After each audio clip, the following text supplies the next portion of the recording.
lazy is actually a skill. I think lazy means we're trying to find better ways of doing things.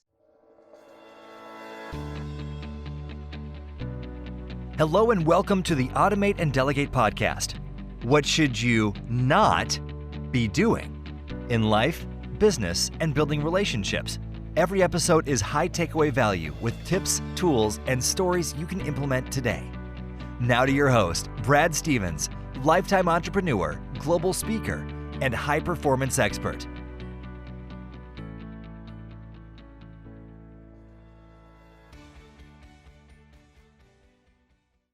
All right, everybody. Well, thank you so much for joining another episode of Automate and Delegate, what you should not be doing, how to fast track key elements of your life, your business, and your relationships. And this is going to be a fantastic, super high takeaway. If I found somebody that talks as fast as I do, I've nailed it here with our guest, Rich Mulholland, who's going to be joining us today. Thanks, Rich. Appreciate it.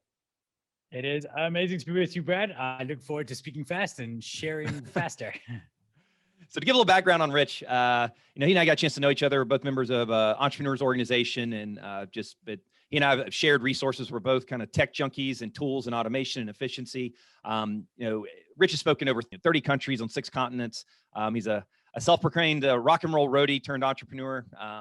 He knows firsthand the impact that memorable presentations can make. You see a presentation from this guy, it's very different than any other Zoom presentation with all the techniques that he uses. And that's why he works with executives and speakers around the world, helping them deliver unforgettable presentations that activate audiences and generate income. He's the founder of presentation powerhouse Missing Link and has written 3 books, Legicide, Boredom Slayer, and Storyteller, and was a former president of the EO South Africa chapter and was a great mentor for me as I've been president for the Atlanta chapter this past year and been thankful for his insights there. So thanks again for being here, sir. I appreciate it. So we're going to jump in.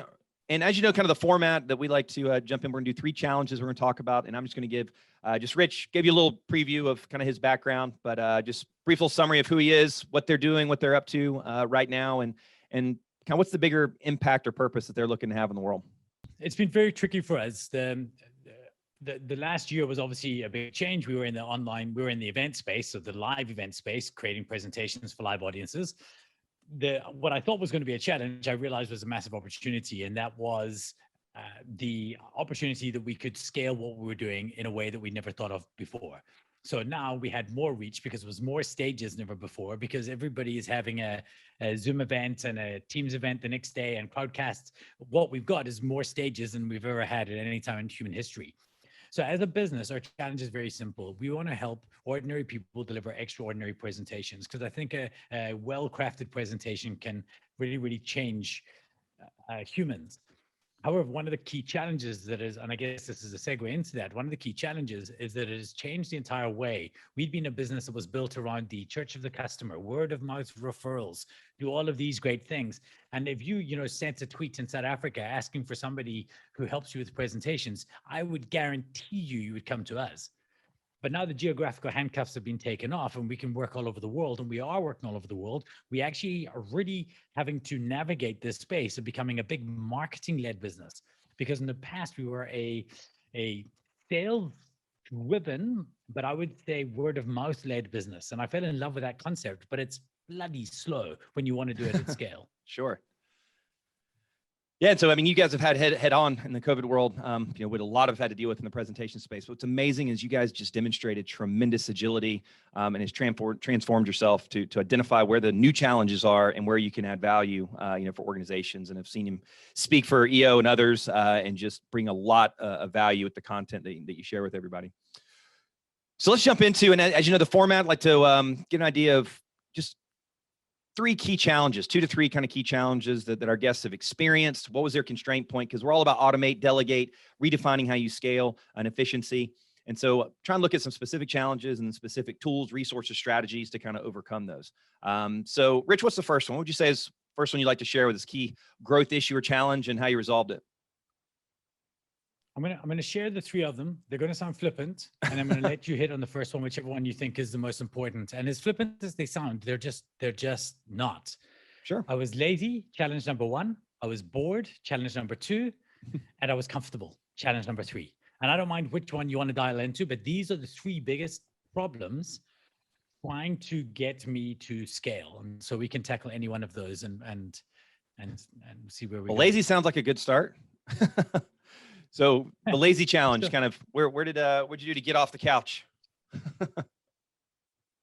Well, I don't think I have yet. That's the problem. So I think, so there's one of the biggest one of the biggest frustrations for me as an entrepreneur, especially as an entrepreneur who's in some ways the face of the business, is that people believe that you know how to run a business. And I started the company when I was 22. And as you mentioned, I was a roadie before that. I toured with bands doing their lighting. Like I had no idea what I was doing. And I still really don't have any idea what I'm doing. I must tell you, I was sitting down because we're going through the scaling up process, and I'm trying to read Vern Harnish's book, Scaling Up. And I understand this guy is a deity. Oh my goodness, that is the most boring book I've ever read in my entire life. And I sit there and I read the pages, and I'm thinking, what do you mean when you have 400 people, a mid-level manager? That doesn't sound like a nice business to me. That sounds like punishment for shoplifting. Like I do not aspire to that level of growth. So what I mean by lazy is that I cannot bring myself to read financial statements. I can't get excited about doing the kind of day-to-day business operation stuff that a lot of people love. And I used to try to do it and then put it off and try to do it and put it off. And, delegate and automate, like for me, it had to be delegated. If it wasn't delegated, it was done wrong because it was done by me. And I don't want to do work I don't like doing. Or maybe selfish is better than lazy. Because I think lazy is actually a skill. I think lazy means we're trying to find better ways of doing things. If you're diligent, if you just carry on doing things because it has to be done, you'll never look for shortcuts. And I always want to find shortcuts. But selfish, I don't want to do work that I hate. And like I've chatted to you, I have to believe. The first call I had with Brad, we were chatting. I can't remember why we were chatting, but we called back the next week and we spoke for another hour and a half. And I must say, I've never made more notes from any casual call with any other human being than with this guy. You're the king of shortcuts and finding better ways. Like, I feel like you have to feel the same way about this in some parts. Yeah. I mean, you gotta be passionate to want to find a more efficient way of doing things. I mean, it's ultimately about, as we talked about, it's getting everybody to their highest and best use of time, right? I mean, you can call it lazy or optimize. I mean, for me, I just always constantly seek optimization. I don't care if it's brushing my teeth or if it's launching a business. I want to do it the most efficient way possible and not do the things that aren't the best use of my time. And I find myself having, less patience. I mean, you and I both are capable of doing a lot of certain tasks, but at the end of the day, that's not the highest and best use of our time. That our feet need to hit the ground every day, that we're passionate about, and it's going to deliver the most value, most happiness for us individually, and also the most value for our organizations. And delegation is critical, to that process. What you can't be lazy about is being able to get some of those things communicated to other people in the process. It's like, hey, I want to get this off my plate. But it does take a little bit of some process documentation, getting things unpacked out of your brain. But as I've talked about, there's easy ways of doing that, like screencast recording and so forth. You can get your brain unpacked and to get it to somebody else to take care of. Yeah, you're like a screencast-o-matic guy. I think I'm a Loom guy. Yeah, Loom's another great tool. There's been several tools that we've been using. I don't know if you've tried Descript.com at all of late. No, I haven't. Okay. Descript, Descript.com. This is incredible. So you go on there. So I can record a video for my team and I can be like, okay, I want one person to see this. Because by the way, I'm totally buying. The one thing that I'm not lazy about and I'm equally passionate about is the communication aspect. Like right. I love that. That gets me awake in the morning.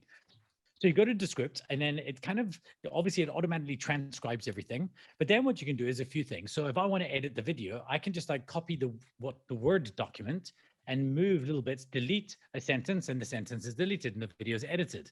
I can say like remove all filler words, and it removes all filler words from everything that I've said. So if I say or or things like this. But then let's say I recorded something last week. In fact, in one of the Outsource Access onboarding videos is a bit where obviously a price was changed later on, and you can hear this new bit of recording. Right. So in Descript, it's actually incredible. I love it because what you can do is you would train your voice. So it learns the Brad algorithm of your voice. So you now do a video and you say, we did this 3 weeks ago, and you're like, oh crap, it was 4 weeks ago. You retype the word 4 over the word 3, and then it's magically says we did this 4 weeks ago. It is insanely good at how I cannot believe I've not heard about this. I just pulled up the website as you're talking about it. This is incredible. Watch the explainer video. It'll blow your mind. And then another one I just want to add in. This is more for repurposing. We're going off topic here, but it's related to the script. Yeah. Milk.video. Obviously, I believe that people thought leaders and entrepreneurs should market their business from the stage. I believe stage marketing, you earn your money for a talk and from a talk. But Right. every time I get off a stage, I did a talk 2 weeks ago for Zoom. They invited 1 million people, like 4,000 came. It didn't matter. After that, though, I had 30 minutes of great content. You import it to Milk, the same kind of thing with these little transcripts, but it cuts it into these little bite-sized videos that are so easy to share. It's Little again, GIFs, it's kind of like little descript, GIFs, like little animated little, GIF kind of things. well, little animations you can embed on LinkedIn or little videos, but it has your full transcript. You can edit things. Again, remove the words, the filler words. You can put the content there. You can add other things. Basically, it's AI-driven video editing, or it's editing videos for use on social media using your long-form content like your webinars or your events with the ease of editing a Word document. It's insane. Milk.video. I found that on Product Hunt last week, which is basically everything I tell you is I found on Product Hunt the week before. I am obsessed with Product Hunt. Yeah, it's a great Product Hunt. If you're looking to just get an onslaught of new tools and technology, Product Hunt, you go to it and it just releases all kinds of new little tech tools. And it's amazing how it seems like it's a little tool, but just like you and I've talked about with like Zoom and Loom and Screencast-O-Matic, I would attribute $1 million plus in value I've gotten just from using a Screencast-O-Matic tool. Hopefully they don't hear that and change pricing on me. But when at the end of the day, what it's meant, those little tools are they can be not just a little, that's a little efficiency gainer. It can be a game changer in how you do business, across the board. And to your point, when it comes to video and distribution and content, which everybody's trying to do these days, if you got to produce content at scale and you got to get it out there at scale, which a lot of people struggle with. And if you take, VA resources coupled with some of these technology resources, it's amazing what you can get out there fast and quickly. Yeah, totally. And for us as well, like, because, and obviously my assistant, is, about 5 time zones away from me. And the thing is that so much has to happen asynchronously. So I don't want to lose any time during the day. So I'm out there presenting. I've got an idea. I will share it with her via a Loom recording. And in the morning I wake up and I've got a screencast back that has details on things. I can comment on specific parts of it. So I'm communicating, but I'm just not having to do it face to face so much. And a lot of people said, yes, but like you want to see people face to face. Sure, but we want to do that on our huddles when we share our highs and lows and are stoked from the week. It's not an efficient way to share detail in a meeting environment. Detail is best shared in these communication tools where they can go back and see it later. This is a way, way bigger upgrade on a meeting. Absolutely. Yeah. And then your meeting can be more about, I talk about a lot of times doing those tools whenever you're sending sales proposals over, to record and do a run through of the PDF document. When you're going to email it over, do a run through of it first, let them watch it, ask questions, maybe other stakeholders that are involved in the process. Then when you have your call, right, it's just about closing the deal, not having to explain all the nuances because they probably didn't read that whole PDF, anyway, a lot of times. So yeah, get the minutia out of the way. Do you use BombBomb or Dub? I've heard of BombBomb. I have not personally used BombBomb, but no, I've heard of it, but I haven't used it. So it's a game changer for me. Can I go down that rabbit hole for a second? Yeah. I think it's a great tool. This is great stuff. I'm a speaker, right? So I have to get myself out there because again, I want to market myself on people's stages. So I knew that Zoom had an event coming up called Zoomtopia. So I sent them a BombBomb video, with, showing, their Zoomtopia logo. And I said, hey, Zoomtopia, I want to speak at that. And then they mailed me back and they said, hey, you missed this one already, but would you be willing to do a standalone webinar for us? And I was like, well, that's probably even better because that's all my audience. So I did that, and I did it 3 weeks ago. They got back to me and now they booked me to do a webinar a month to their audience. Now, before you ask, that's huge. People say to me like, would you, a lot of people, the first question everybody asks me is, oh, how much are they paying you? I was like, dude, I would pay them. This one of my biggest, it's amazing to me how often people say, oh, you can't pay your bills with exposure. That's the only thing you can pay your bills with. You tell Simon somebody actually Sinek says he that couldn't pay his bills. Yeah, totally. Like, oh, these people are always trying to make freelancers work for free. There's certain gigs that I would pay to speak at. And anyway, so I sent them a BombBomb, and because it's me on video talking about what I want to do, it's a little video-based animated GIF that appears in your email, and you click on it and the link appears. Because of that, I got booked that. So then I tried with Prezi, the big company that's the software that I use for presenting primarily. So I sent them one and I used Prezi in the BombBomb. And then they came back, they booked me to do a webinar. I did that. That was really successful. And I'm doing another one in a week and a half. So like, it's incredible when you just present yourself everybody's got to give themselves an unfair advantage. And if you're not looking at the technological tools that we have at our disposal to give yourself that, you're really not playing the game. And this is where positive laziness comes into play, because recording a quick 1-minute video with life and everything is so much easier than writing a big long email. Oh, completely. And people consume it way faster than they will ever consume, kind of written content. I mean, we're in a visual world more than ever with COVID, and people are consumed more than ever with it. So if you want to get content consumed, you better be, in that format. Well, congratulations, man. Those are huge opportunities that you made happen. I mean, that's a perfect example of using technology, using creativity, which is entrepreneurs. That's part of what our gift is, the vision, the idea, the creativity, the concept. But then these tools let you execute on them and convert it, very quickly. So those are huge audiences. That's fantastic. Yeah, totally. That was a lot to cover in the lazy category for sure. So I can't imagine we get to the, so when you say, another challenge was, being bored. So how would you say as far as that from a challenge, and which of these nifty tools helped address that? So let me just start with the board. The board thing was that, again, when I started a company, it was exciting and fun and everything was interesting. And, it was everything felt new and everything felt amazing. And after, 10 years, everything felt exactly the same. So I'm a one-trick pony. I keep on coming back to talk about presentations because that's literally all I do, right? That's our space. But when you deal with a big banker in one day and a big insurance company the next day, the variations of the content that I was sharing was basically the same day in, day out. So I was having Groundhog Day style life, and I didn't feel like it was a challenge. And then when I started doing public speaking, the ego, the excitement of being on a stage, originally talking about cool new ideas and different things, was so much more fulfilling for me than running a business, that I got carried away and I started speaking about my first book is on legacy thinking and innovation. It's got nothing to do with what we do as a business, and I was doing different things, and just because I wanted to be this generally smart guy and because I love learning new things. So I was so bored in my business that it became so easy to be distracted by public speaking. And the one slight halo effect is that every time I'm public speaking, it is a little bit of an advert for my business. But now I basically only do public speaking about my area of authority. And so it's got a bit better. But I was so bored in my business. And the tech tool that unboarded me very quickly was COVID, because it attacked my business in such a big way that I was forced to get interested again. But I don't know. I mean, have you ever got to a point where you've kind of fallen out of love with what you do? Yeah, I mean, things can get, from a routine standpoint, you need that shocker as far as, kind of address it. And I was, before we launched Outsource Access, I was doing a ton of consulting and just going in and got really good at it, but it just got to where it felt kind of automatic. Go in, help people assess their constraint points, and then kind of matching them to resources, but wasn't, building and grow. I mean, the organization wasn't growing and I wasn't building something bigger. It was, doing a lot of consulting and speaking. It was me and a handful of people. And so it was wanting to that itch to build something and solve the problem in a different kind of way. And I kept getting frustrated for myself. I kept getting frustrated in with how companies weren't delivering and how they were performing. And so for me, it was an itch to want to solve that problem. So yeah, I think it was a combination of boredom and frustration that I got with doing that process over and over again. I'd gathered enough information to let me kind of build my own operation. And now we're, quasi infinitely scalable in sort of what we do. So it's feeding that inch. It's the most aligned I've ever been personally as an entrepreneur, and being in this space that we're in now. And it sounds like to you, I mean, just from the journey of where you are and what COVID has done, this is probably the first time probably the last time I'll ever hear is COVID as the actual tech tool, or the biological warfare tool, if we will, depending on how you look at this thing.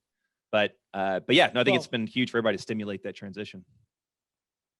So COVID wasn't the problem for my business. So because COVID was like the fire in the corner of the movie house. I wasn't getting burnt. I was getting trampled by the people running for the door, right? So people canceling events, that was the problem I was up against. And so when you find the real problem, the other side of that coin is always going to be the real solution. So people leaving live venues and things was the problem that I had to solve. And then the solution became relatively easy. And what this has done has been a dramatic acceleration for me with online events. So let's talk about this. And it is essentially a little bit of tech. In fact, there's one cool little tech I'd like to share here in this. Yeah. But the first thing was that drove people online. That meant, one, that location didn't matter. So as a speaker, I didn't have to travel. I could stay with my family. As a coach, I could work with speakers all over the world. Like we got speakers from Australia to Alaska, literally. And But more importantly, all of a sudden, it was less about just me and the stage and the screen. It was now about how I could interact in this new space using all of these digital tools. So it became exciting again. Before the most interesting tool I carried with me was what brand of clicker that I had. Now I'm no longer a speaker. I'm a stage manager. I'm standing on a stage every day, controlling the lighting, the scenes, everything that I want to appear at a different time. And that's ignited my passion. And one of the tools, and the one I mentioned I wanted to share, like for those of you watching it's on screen, but is I've started using Prezi Video or Prezi itself. And it was a tool that we used before, but I hated because it was all novelty, no utility. Whereas now, like, it's all utility. If I'm chatting to a client and we want to talk about online events, I'll click there, get into this part of the presentation, and then I can start presenting. But it's no longer just me beside my slide. I'm now inside my slide. And that's been a game changer. So I've had to rethink everything I know about my craft. And there's nothing better than being a beginner with 20 years of experience. Because when you're a beginner with 20 years of experience, you get to learn all over again, but you're already sprinting. I have been gluttonous on new tech, new ideas, new things. We've been reinventing as much as we possibly can. And I've not been more excited than this in years. And we're nowhere close to stopping because things are just changing more and more and more and more. And it's amazing. I'll tell you, Prezi, when you came and spoke to our group and saw, at the end of the day, when you've seen your 4,000th Zoom presentation, you got to bring some spice to the experience. You're going to get people, engaged. And it was really innovative to kind of see and bring people in and engage in the content from that perspective. Have you seen, I've seen a ton of speakers. I haven't seen anybody else utilize it and leverage it to the extent you guys have. Is Prezi just, as far as getting the word out there, I'm surprised more people haven't engaged it. I'm just so blown away by how people are solving all the wrong problems. So everybody's thinking about, like, I love what you've done. I love that you've got an actual real screen behind you and how you can engage with that. And we spoke about that from the very first day we chatted. Yeah. It's amazing to me when I look at how everybody's so caught up in, I see all the chats, and it's basically the equivalent, and if you'll excuse me for the term, but of kind of, it's like a measuring competition. Now, like, oh, how many cameras and lenses do I have? And I'm using a DSLR that can see Mars.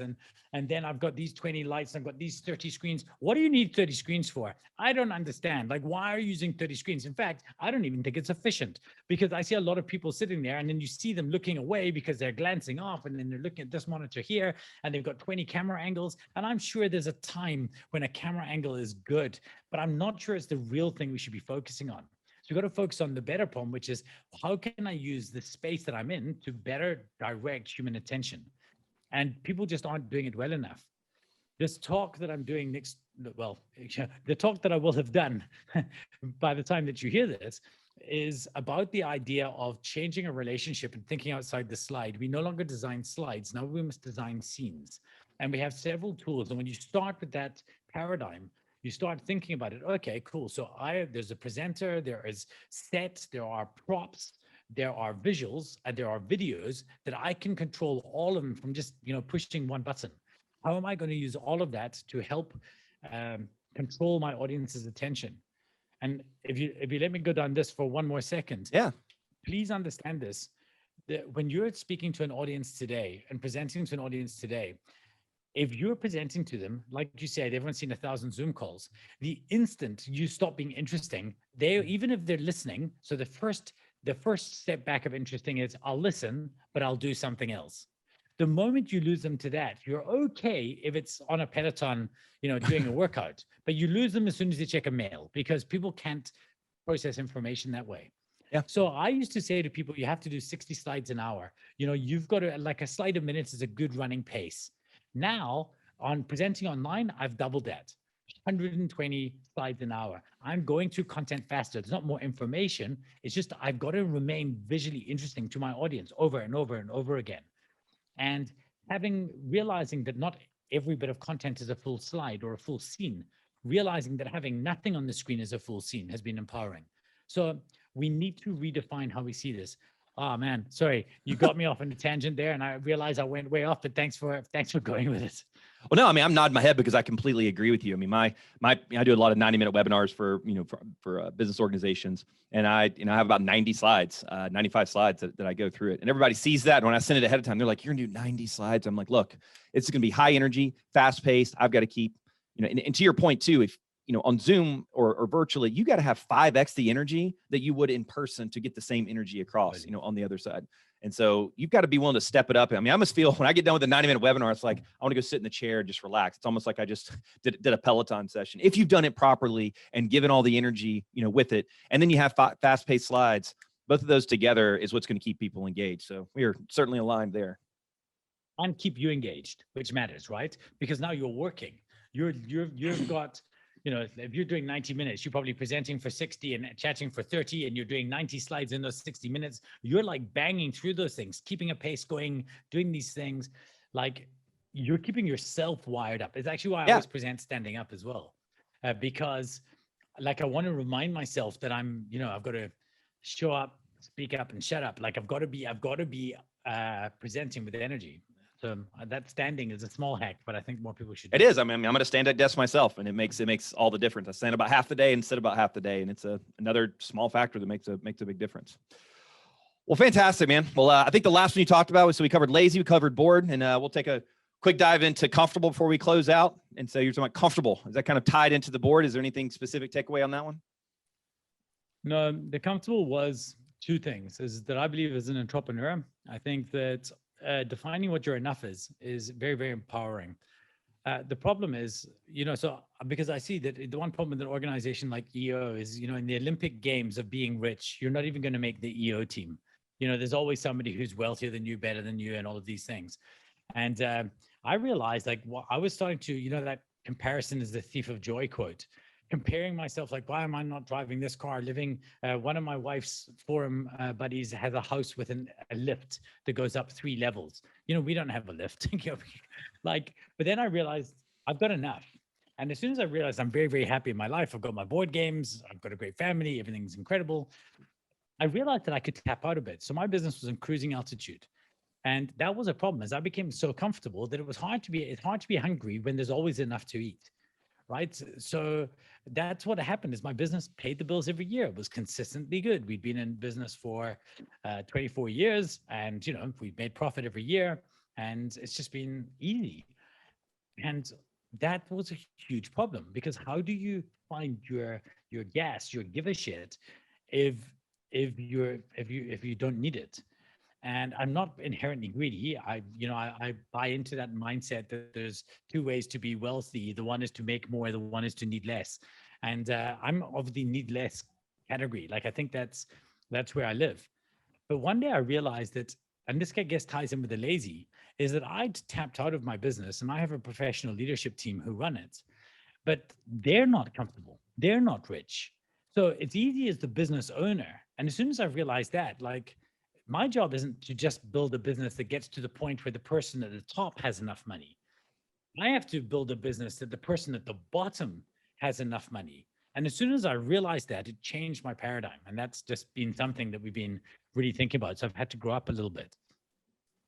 That's a great mindset. I mean, it's you got a whole stratification of team members that you have to remember, during the whole process. And it's what does your role shift to as well? Once you get that professional management team, and I've been fortunate in my business to kind of get that layer. And we talked about, we used EOS Traction as kind of our implementation system. That's been a phenomenal framework. You haven't explored that, definitely check out EOS. But it's allowed to get that cadence and that infrastructure in place, where my shift has now been more from a visionary strategic standpoint. I'm able to kind of move in that direction and keep my hunger excited about that. Because a lot of entrepreneurs, once it gets to a place where it's cranking and producing consistently, but then it's, well, what is that next, tier up of growth and expansion and strategic partnerships and relationships? And fortunately, depending on what the nature of business, I mean, how quickly, how much can you scale? What are the constraint points? And the nature of your business and in mine, there's just tremendous scalability, in multiple directions that you can continue to dive into. So, I mean, what would you say now is sort of what gets you up and you're most excited? You got kind of your senior management team kind of running things and driving things. What are the couple of things that are just excite you the most when you wake up, that you get to hit the ground, you're like, I get to do X today? What are those things that really are driving you now moving forward? I've divided my day into 3 parts. And it sounds like one of these things that you hear on Tim Ferriss and you think, oh, everybody says this, but it's just not true. But this is genuinely it. So I've divided my day into 3 parts. I use time blocking a lot. I don't know if you guys use time blocking. I'm a huge fan my of it. diaries are managed. Yeah, I use a tool called Woven for booking, but also for time blocking. And the first third of my day is curation. So I do a lot of reading. You can't really see it, but I've got a really comfortable chair over there. I do a lot of reading, a lot of consumption of information. I'm always doing 2 or 3 online courses, trying to get better in different fields. The second part of the day is creation. So I believe that every time I get to spend learning, I owe my business, because I've been paid a salary by my business to do that. So I owe my business to create the content out of it and to both share that with my team internally, because that's my only job now. I'm basically just a visionary. I'm basically just the head mentor and the chief evangelist. Those are the 2 things that really, really is what I have to do. So that's the second part of my day. And the third part of my day is communication. And that is recording a podcast like this, but it's also sitting in a client meeting where I can add value, or delivering a talk that can drive stuff to our business. And every single day I've structured into making sure that I have curation time, creation time, and communication time. And my assistant is a beast on those things. And she knows, like, if she wants to cut into it, says like reading a book and somebody needs an urgent meeting, she'll still phone me to make sure, like, listen, is this okay for this one? This does seem urgent. I'd like to put it in your diary. But she protects that time because she understands it's important. And I think it is.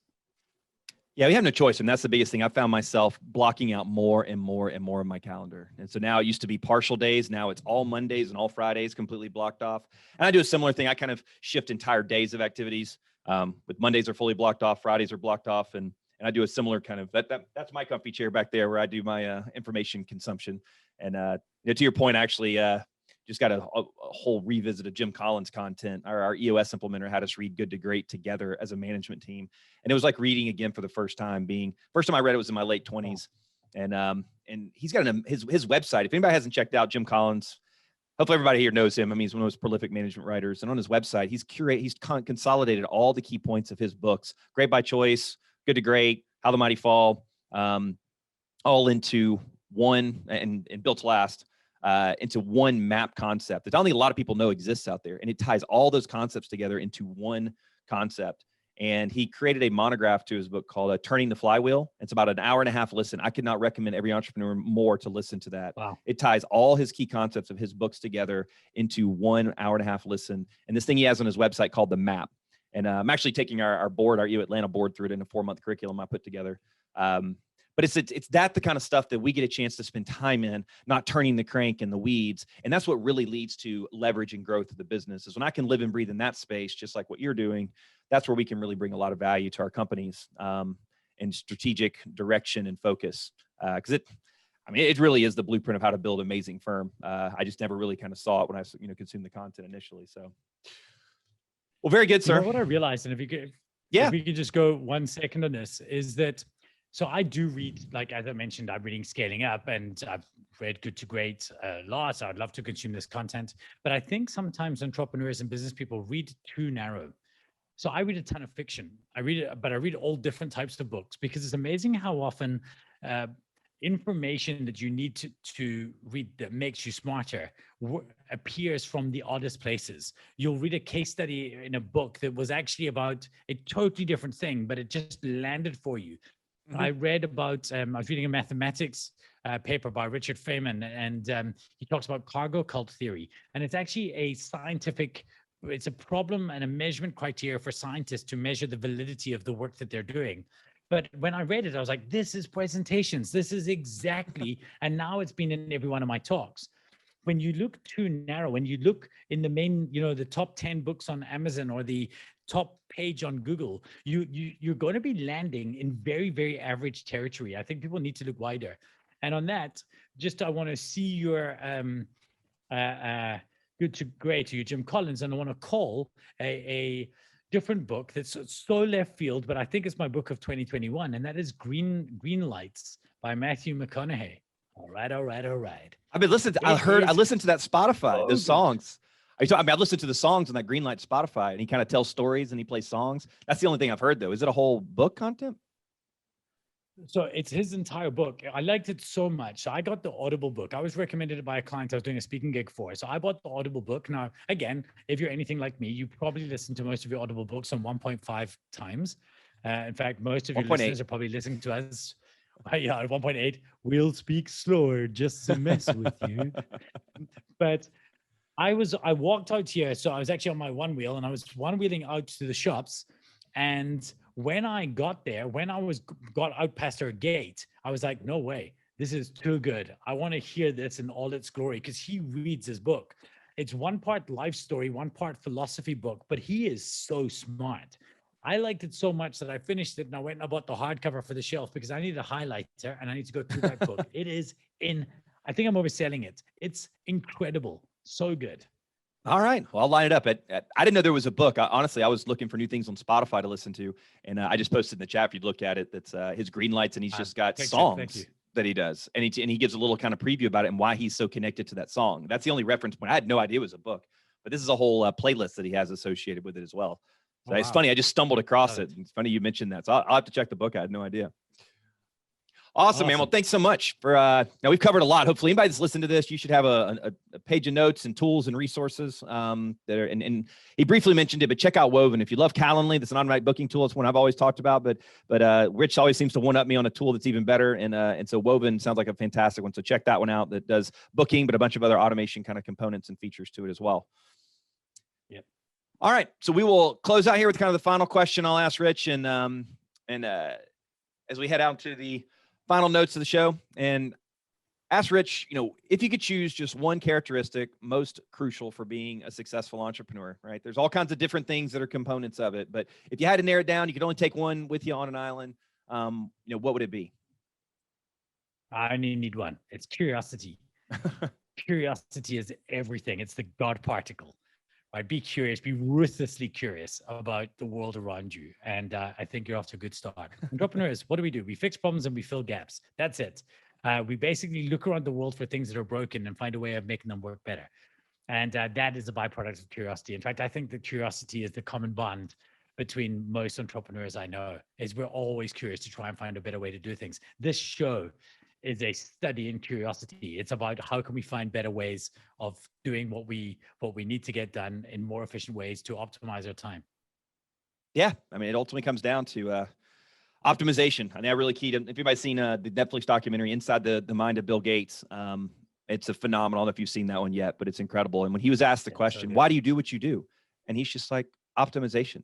And I resonated so much with that, because it's ultimately, if you get to that place, right, that's where happiness and efficiency, kind of lies. So, but yeah, curiosity, completely agree more, except when it's my 5-year-old and 18-month-old, when they're dismantling everything in the house because they're curious. That's the unfortunate byproduct of the younger years, but I could not ask for a better characteristics of kids, to see that early on.